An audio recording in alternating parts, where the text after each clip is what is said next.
నమస్తే. ప్రజల పక్షం టాక్ షోకి స్వాగతం, సుస్వాగతం. నేను మీ వీరయ్య యాదవ్. ప్రజల పక్షం టాక్ షోకి ఈరోజు మన guest interview person senior BJP నేత, అలాగే మొన్న ఎన్నికల్లో ఎమ్మెల్యే క్యాండిడేట్గా డిక్లేర్ కాబడి తర్వాత సీటు దక్కకున్నా కూడా మళ్ళీ పార్టీకి కట్టుబడి మళ్ళీ పార్టీని సంగారెడ్డి నియోజకవర్గంలో బాగా విస్తృతంగా దానికి బలోపేతం చేస్తున్నటువంటి దేశపాండే గారు మన టీవీ స్టూడియోకి వచ్చారు. వారికి స్వాగతం, సుస్వాగతం. ధన్యవాదాలు సార్, మీరు మా స్టూడియోకి వచ్చినందుకు, మీరు మాకు సమయం ఇచ్చినందుకు. చెప్పండి దేశపాండే గారు, మీరు ఈ వచ్చే 2028 అసెంబ్లీ ఎన్నికల టార్గెట్ను పెట్టుకొని బీజేపీని బలోపేతం ఏ విధంగా చేయదలుచుకున్నారు సంగారెడ్డి కాన్స్టిట్యున్సీలో? సంగారెడ్డిలో భారతీయ జనతా పార్టీ ఈరోజు కొత్తగా ఇక్కడ నాయకత్వం అవసరం లేకుండా గతంలో నుంచి కూడా ఇక్కడ 3 సార్లు మున్సిపల్ చైర్మన్ చేసినటువంటి, మరి ఒకసారి ఎమ్మెల్యేగా సంగారెడ్డి ఉమ్మడి సంగారెడ్డి నుంచి కూడా ఎమ్మెల్యేగా సత్యనారాయణ గారు చేసిండ్రు. మరి అదేవిధంగా ఎంపీ గారు నరేంద్ర గారు, మరి ఇప్పుడు ప్రజెంట్ ఈరోజు రగన్న గారు, అలాగే ఎమ్మెల్సీ అంజిరెడ్డి గారు. ఈ విధంగా ప్రతి ఒక్కరు కూడా మొన్న టీచర్ ఎమ్మెల్సీ కుమరన్న గారు, అందరూ కూడా ఇప్పుడు అంటే భారతీయ జనతా పార్టీకి సంగారెడ్డిలో ఓటర్ మహాశయులందరూ భారతీయ జనతా పార్టీ వైపు ఖచ్చితంగా ఉన్నారు. ఈ విధంగా నాయకత్వం ఇక్కడ జరుగుతాం. సంస్థాగతంగా భారతీయ జనతా పార్టీని మొన్న కౌన్సిలర్ ఎలక్షన్స్ ఏదైతే మున్సిపల్ సంగారెడ్డిలో కావచ్చు, సదాశివపేటలో కావచ్చు, 2 ప్లేస్లలో చూస్తే సంగారెడ్డిలో మినిమంగా 15 నుంచి 20 జాగాలలో భారతీయ జనతా పార్టీ 2వ ప్లేస్ వచ్చింది. 2 మున్సిపాలిటీ 2వ ప్లేస్. ఓకే, 2వ ప్లేస్ లో సదాశివపేటలో 10 కౌన్సిలర్లు 2వ ప్లేసు, సంగారెడ్డిలో 15 కౌన్సిలర్లు 2వ ప్లేస్ లో వచ్చారు. అంటే ఓటింగ్ 15%, మొన్న 15 to 20% ఓటింగ్ మున్సిపల్ లో భారతీయ జనతా పార్టీ వైపు ప్రజలు వేసారు. అదే సంస్థాగతంగా రేపు రాబోయే ఏదైతే 2028 ఎమ్మెల్యే ఎలక్షన్ల వరకు ఈ యొక్క మున్సిపల్ గా నిలబడ్డటువంటి సంగారెడ్డి కానీ సదాశివపేటలో కానీ మా అభ్యర్థులతోటి ముందుకెళ్తూ, మరి మేము గెలిచిన అభ్యర్థులు మరియు అదేవిధంగా ఓడిపోయిన అభ్యర్థులు అందరం కలిసి కట్టుగా ముందుకెళ్తూ ప్రతి ప్లేస్ లో భారతీయ జనతా పార్టీకి నాయకత్వం ఏదంటే బూత్ స్థాయి నుంచి లీడర్లను తయారు చేసుకుంటూ ప్రతి బూత్ లో కూడా పార్టీని ఇంకా బలోపేతం చేస్తూ రేపు రాబోయే 2028 ఎలక్షన్ లో ఖచ్చితంగా భారతీయ జనతా పార్టీ జెండా ఎగిరేసే విధంగా పనిచేస్తాం. ఓకే, మీరు పార్లమెంటు అసెంబ్లీ ఎన్నికల్లోనేమో 30%, 27% ఓటును మీరు నమోదు చేసుకుంటున్నారు. అలాగే సర్పంచులు, ఎంపీటీసీ వచ్చినప్పుడు కానీ మళ్ళీ ఈ కౌన్సిలర్స్ వచ్చినప్పుడు కానీ బీజేపీ అంత పర్ఫామ్ చేయలేదు, అనుకున్నంత పర్ఫామ్. దీనికి కారణం ఏంటంటారు మీరు? ముఖ్యంగా భారతీయ జనతా పార్టీకి ఏదైతే ఈ సంస్థాగతంగా అంటే ప్రభుత్వం ఇప్పటి వరకు కూడా రాష్ట్ర ప్రభుత్వంగా భారతీయ తెలంగాణలో కానీ ఉమ్మడి ఆంధ్రప్రదేశ్ ఉన్నప్పుడు ఎప్పుడు కూడా ప్రభుత్వమే. ఈ విధంగా ప్రభుత్వం లేని కారణంగా లీడర్స్ ఏదైతే కౌన్సిలర్గా ఉన్న స్థాయి లీడర్స్ కావచ్చు, సర్పంచులు కావచ్చు, ఎంపీటీసీలు కావచ్చు, అతి తక్కువ మంది భారతీయ జనతా పార్టీలో ఉండడం మూలాన ఏమైపోయింది, భారతీయ జనతా పార్టీ నుంచి మొన్న ఏదో స్థానిక సంస్థల ఎలక్షన్స్కి వచ్చే వరకు, ఎంపీ ఎలక్షన్స్ వరకు ప్రధానమంత్రి నరేంద్ర మోడీ గారిని గెలిపియాలా, మరి సెంట్రల్లో భారతీయ జనతా పార్టీ ఉంటేనే ఈ దేశానికి రక్షణ అనేది ప్రజలలో బాగా కలిపి 35 నుంచి 40% ఓట్ బ్యాంక్ కూడా పెరుగుతా ఉంది. అదేవిధంగా రాష్ట్రంలో మొన్న 8 సీట్లను, గతంలో 1-2 సీట్లు ఉంటే ఈ మొన్న ఎమ్మెల్యే ఎలక్షన్స్ లో వచ్చేసరికి 8 సీట్లకు ఎక్కడికి 25 నుంచి 30% ఓట్ బ్యాంక్ కూడా పెరిగిన దాఖలాలు ఉన్నాయి. ఈ రాబోయే రోజుల్లో అంటే ప్రతి సంవత్సరం మొన్న మున్సిపల్ ఎలక్షన్ అయితే 15 to 20% గెలిచి, మేయర్ ఎలక్షన్లో కరీంనగర్ కావచ్చు, నిజామాబాద్ కావచ్చు, పీఠం నిజామాబాద్ రాకపోయినా కరీంనగర్లో ఈరోజు మేయర్ పీఠం. అంటే ఉత్తర తెలంగాణలో భారతీయ జనతా పార్టీ ఇంకా బలపడింది. అక్కడ ఉన్నటువంటి ఎమ్మెల్యేలతోటి దక్షిణ తెలంగాణ కావచ్చు, ఇక్కడ హైదరాబాద్ సరౌండింగ్లో కూడా రాబోయే రోజుల్లో ఖచ్చితంగా రేపు జిహెచ్ఎంసీ 48 సీట్లు పోయినసారి గెలిచి, ఈసారి కూడా ఖచ్చితంగా జిహెచ్ఎంసీలో భారతీయ జనతా పార్టీ విజయదుందుభి ఉంటుంది. మరి అదేవిధంగా సంస్థాగతంగా గతానికి ఇప్పటి చూసుకుంటే 15-20% వచ్చినాం. ఇక 30-35% వస్తే ఖచ్చితంగా రాబోయే రోజుల్లో స్థానిక సంస్థలు కూడా మాకు గెలిచే అవకాశాలు ఉంటాయి. ఖచ్చితంగా దాని దిశగా పనిచేస్తా ఉన్నాం. ప్రతి సంవత్సరం పెరుగుతూ ఉంది. ఖచ్చితంగా 100% రాబోయే రోజుల్లో కూడా స్థానిక సంస్థలు కూడా విజయం సాధిస్తాం. ఓకే, మీరు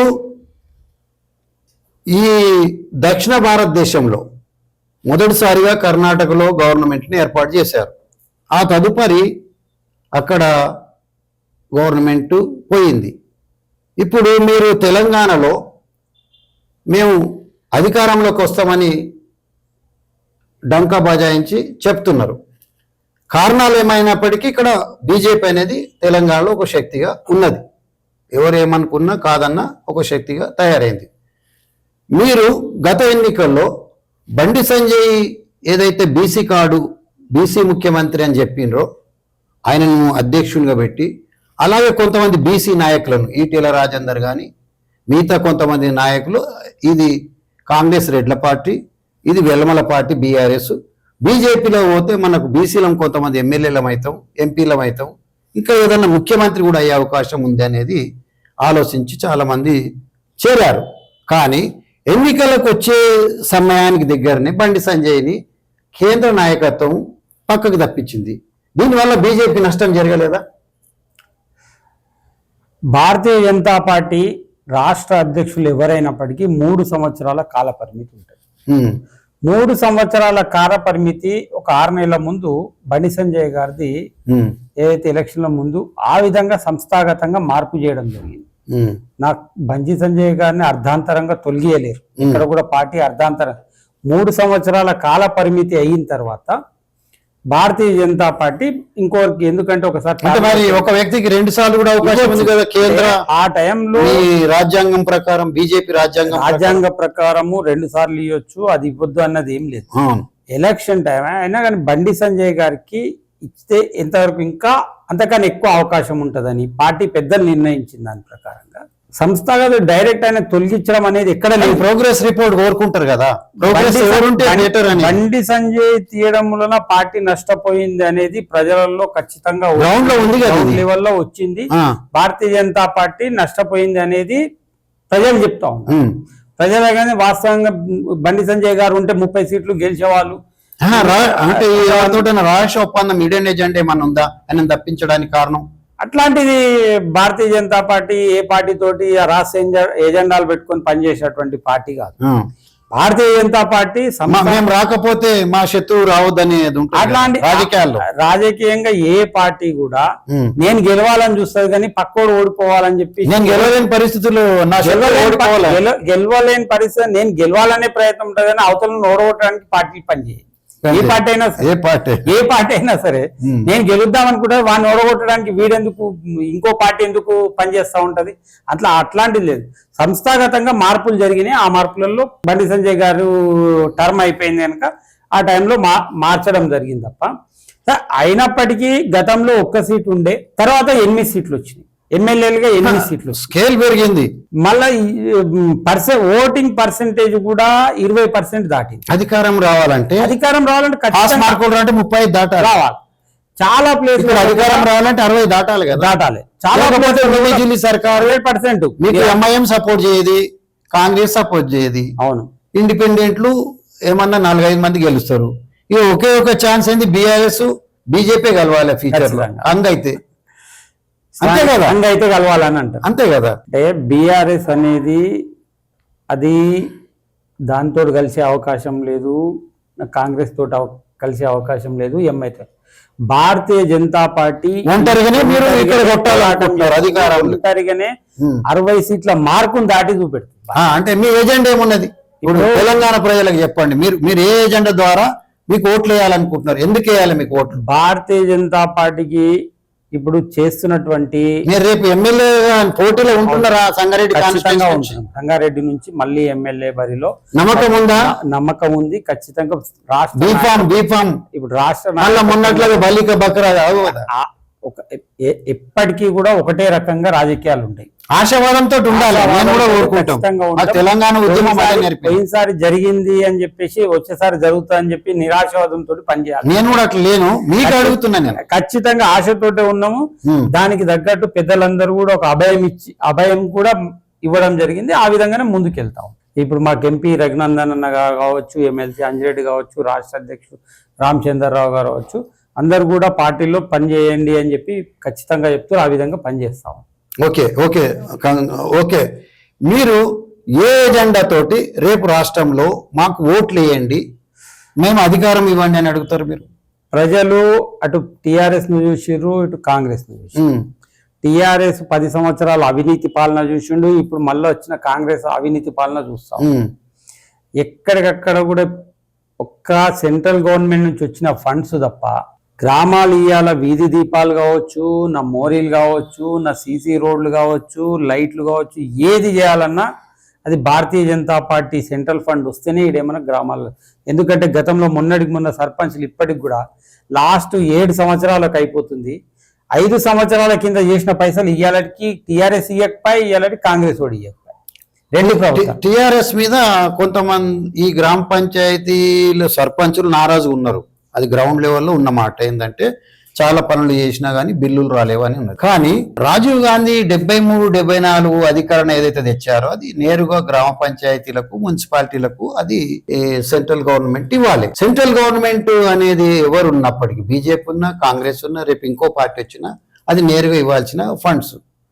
దాని కాకుండా ఈ తెలంగాణ సెపరేట్ అయిన తర్వాత బీజేపీ కొత్త ప్రాజెక్టులు, ఐటీఐఆర్ కానీ, లేకపోతే రైల్వే కోచ్ కానీ, ఇంకేమైనా కొత్త ప్రాజెక్టులు రేపు వస్తేనే కదా బీజేపీ అడగడానికి. ఇప్పుడు గతానికి ఇప్పటికి చూస్తే రోడ్ల పరిస్థితి చూస్తే సంగారెడ్డి అనుకుందాం, సంగారెడ్డి చుట్టూ కూడా హైవేలు అయిపోయినాయి. ఇటు నాందేడ్ హైవే కావచ్చు, బాంబే హైవే కావచ్చు, 6 లైన్లు కావచ్చు, రింగ్ రోడ్లు కావచ్చు, రేపు RRR రింగ్ రోడ్. ఒక బీజేపీలో ఒక నితిన్ గడ్కరీ తప్ప ఏ మంత్రికి పాస్ మార్కులు లేవు.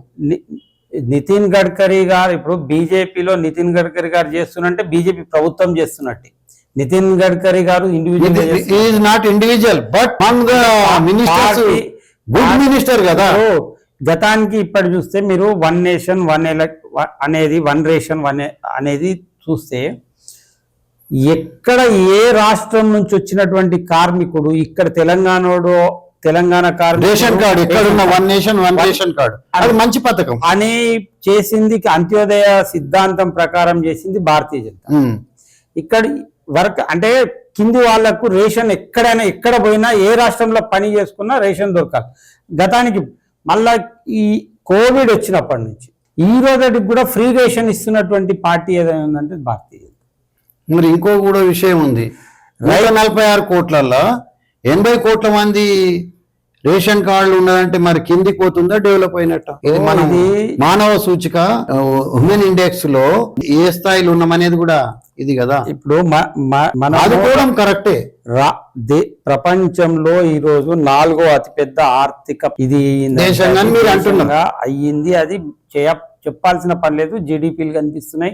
ప్రపంచంలో కూడా ఆర్థికంగా ఎదిగిన దేశం అని భారతదేశం అని చెప్పేసి ఈరోజు అందరికీ తెలిసి. గతంకి ఇప్పటికీ చూస్తే ప్రపంచంలో ఎక్కడ పోయినా ఇండియా గతానికి ఇప్పటికి జీడిపిని పర్ క్యాపిటల్ కూడా చూస్తారు. పర్ క్యాపిటల్ చూసినా ఇప్పుడు గతానికి ఇప్పటికి చూస్తే మనుషులలో అంటే మనం రెగ్యులర్ గా కూడా ఇప్పుడు చూస్తే ఆ దేశం యొక్క జనాభా వైద్య సౌకర్యం ఇవన్నీ కలిపి ఈ జీడిపి కిందికి కానీ ఇవన్నీ ఇన్ఫ్లేషన్ ఇవన్నీ లెక్క. భారతీయ జనతా పార్టీ వచ్చిన తర్వాత మీరు ఆయుష్మాన్ భారత్ అనేది 5 లక్షల రూపాయలు ఎటువంటి బీదవాడికైనా అని చెప్పేసి ఏ ప్రభుత్వాలు అన్ని రాష్ట్రంలో ఎక్కడ పోయినా ఆయుష్మాన్ భారత్ కార్డు ఉంటే ఇలా ఫ్రీ మెడికల్ జరుగుతున్నటువంటి ఆయుష్మాన్ భారత్. ఓకే, ప్రభుత్వాలు వచ్చినప్పుడు మంచి పనులు కొన్ని చేయాల్సిందే. మంచి పనులు ఏ ప్రభుత్వం చేసినా ప్రజలు మళ్ళీ ఓట్లు వేస్తారు. కానీ ఈ దేశంలో దేవుని పేరు మీద కానీ మతం పేరు మీద కానీ బీజేపీ ఎందుకు ఓట్లు అడుగుతున్నది? మేము డెవలప్మెంట్ రోడ్లు వేసినామని అడగండి, లేదు మేము రైల్వేస్ వేసినామని అడగండి, వందే భారత్ పెట్టినామని అడగండి, ఉద్యోగాలు ఇచ్చినామని అడగాలి. అన్నటికి మొన్న మీరు చూస్తే కాంగ్రెస్ పార్టీ సీఎం ఏం మాట్లాడిండు? నేను రేవంత్ రెడ్డి కాదు రేవంత్ ఉద్దీన్ అన్నాడు. ఉమ్. అంటే ఓపెన్ అంటే ఎవరి కోసం అడిగిండు, ఎవరి ఓట్ల కోసం అడిగిండు? రేవంత్ ఉద్దీన్ అనేది ఎవరి ఓట్ల కోసం నేను పేరు మార్చుకుంటున్నాను మాట్లాడిండు. అంటే కాంగ్రెస్ పార్టీ ఒక వర్గం ఓట్ల కోసము ఏదైనా చేయగలుగుతుంది. భారతీయ జనతా పార్టీ 80% ఉన్న హిందువుల గురించి మాట్లాడితే మతతత్వ పార్టీ, 15% ఉన్న వాళ్ళ కోసం మాట్లాడితే వాడు ఆ పార్టీ ఎప్పుడు కూడా మతతత్వం కాదు. 80% వాళ్ళకు అన్యాయం జరుగుతుంది అని గొంతెత్తినోడు మతతత్వం. 15% వాళ్ళకు ఆ ఓట్లు నాకు వస్తాయి అనుకున్నాడు వాడు రేవంత్ ఉద్దీన్ అంటాడు, లేకపోతే ఏదైనా మాట్లాడతాడు. ఏదైనా ఇప్పుడు నిన్నటికి ఈ రోజు మాట్లాడితే ఇరాన్ చనిపోతే, ఇరాన్లో ఉన్నటువంటి కమేని చనిపోతే ఇక్కడ ఉన్నటువంటి చాలా మంది కూడా రోడ్లలో వచ్చి కూడా ఒక వర్గం ప్రజలందరూ కూడా అన్యాయం జరిగిపోయిందని చెప్పి మొత్తుకున్నారు. బంగ్లాదేశ్ లో ఉన్నటువంటి హిందువుల నూచకోత వస్తే మరి వీళ్ళందరూ ఎక్కడ పోయినరు? ఏ నాయకులైనా ఎక్కడ పోయినరు? ఎందుకు మాట్లాడలేకపోయారు? హిందువుల గురించి మాట్లాడంగానే భారతీయ జనతా పార్టీ మతతత్వ పార్టీ. బంగ్లాదేశు పక్క దేశాలు మనం మంచిగా ఉండాలి, శ్రీలంక మంచిగా ఉండాలి, పక్క దేశాలు మంచిగా ఉంటేనే మనం మంచిగా ఉంటాం, ఇరుగు పొరుగు మంచిగా ఉంటేనే మంచిగా ఉంటాం. ఈ ఓట్లు భారతీయ జనతా పార్టీకి ఇండియన్స్ భారతీయులు వేసిర్రా, బంగ్లాదేశ్, పాకిస్తాన్, శ్రీలంక వాళ్ళు వేసిర్రా? ఇండియాకు పాలించడానికి వేసిర్రా, బయట దేశాల నెత్తి మీద వేసుకొని? ఇప్పుడు అడిగే ఇప్పుడు మొన్న అక్కడ ఇరాన్ వాళ్ళు వచ్చి ఇక్కడ ఓట్లు వేసిరా? ఇరాన్ అనేది ఇది ఆయన ఒక దేశాధ్యక్షుడు. అవును, మరి బంగ్లాదేశ్ లో ఉన్నటువంటి హిందువులు మనుషులు గారా? దేశాధ్యక్షుడు చనిపోయిండు. దేశాధ్యక్షుడు చనిపోస్తే భారతదేశంలో ఉన్నటువంటి ప్రజలకు ఏమవసరము? ఒక వేరే దేశస్తుడు చనిపోతే మన దేశస్తుడు కాదు కదా, మన ఇండియన్ అంటే ఆడ దేశస్తుడు చనిపోతాను వాళ్ళే మా మతస్థుడు చనిపోయిండు అన్నదానికి రోడ్డు మీదకి వచ్చిరు. ఇప్పుడు ఇరాన్ దేశం భారతదేశానికి ఏం చేసింది? ఇరాన్ దేశస్తుడు వచ్చి భారతదేశంలో ఉన్నటువంటి ఒక వర్గ ప్రజలకు ఏం చేసిండు? వర్గ ప్రజలకు ఏమైనా చేసిండా? ఆ వర్గానికి ఏమైనా చేసిండా? ఏం చేయడం కోసం రోడ్ ఎక్కుతారు కదా. మీరు అంతర్జాతీయ పరిణామాలను పరిశీలించాలి. మన రాజ్యాంగంలో దేశపాండే గారు అంతర్జాతీయ పరిణామాల మీద కూడా స్పందించాలని ఉన్నది ఒకటి. ఇంకోటి ఏంటంటే ఇరాను మనకు మిత్రదేశం. వాళ్ళు ముస్లిమా, క్రిస్టియనా, జైన, బౌద్ధమా కాదు, ఎలా అది చాలా ఏళ్ల నుంచి మనకు ఇరాన్ ద్వారానే, మనకు పైప్ లైన్ ద్వారానే వస్తుంది. అలాగే తక్కువ ధరకు వస్తుంది, ఇండియన్ మనీలో వస్తుంది. మిగతానేమో డాలర్స్లో. అమెరికా ఆయన ఏమంటాడు, మాకు డాలర్స్లు చేయాలి. రష్యా ఎప్పటి కూడా మనకు మిత్రదేశం. అంతర్జాతీయంగా ఏముంటుందంటే దౌత్య నీతి అనేది ఒకటి ఉంటుంది. వాజ్పేయి గారు దౌత్య నీతిలో perfect man. Rajiv Gandhi prime minister ఉన్నప్పుడు కూడా వాజ్పేయి గారిని నువ్వు దీనికి సారథ్యం వహించు భారతదేశం తరపు నుంచి అని చెప్పిండు. అంటే దౌత్య నీతిలో ఎట్లుండాలంటే మనము మత కోణంలో కానీ వర్ణ కోణంలో కానీ ఉండొద్దు. అక్కడ ఇరాను మొన్న మనకు వాళ్ళు కోట్లాది రూపాయలు మన బ్యాంకులలో కూడా పెట్టారు వాళ్ళు. సో వాళ్ళు చాలాసార్లు మన దేశానికి మిత్రదేశం. ఎందుకు మిత్రదేశం అంటే మనకు పక్క దేశం పాకిస్తాన్ కాకముందు మనకు ఇమీడియట్ బార్డర్ ఏముంటుంది? మనకు పాకిస్తాన్ భారతదేశమే కదా. అవును. ఒకప్పుడు ఈ బార్డర్లో ఇరాన్ ఏదైతే ఉందో అది మన పక్క దేశం. అది ఇరాన్కు భారతదేశానికి కానీ, శ్రీలంకకు మనకు కానీ, నేపాల్కు మనకు కానీ, ఆఫ్ఘనిస్తాన్, భూటాన్ కానీ మనకు సత్సంబంధాలు ఉండాలి. ఇప్పుడు ఇరాన్ అతన్ని ఏదైతే ఖమేని గారిని ఇచ్చేయడం అనేది భారతదేశ ప్రధానమంత్రి నరేంద్ర మోడీ గారు ఖండించారా లేదా? ఖండించలేదు. ఖండించారు.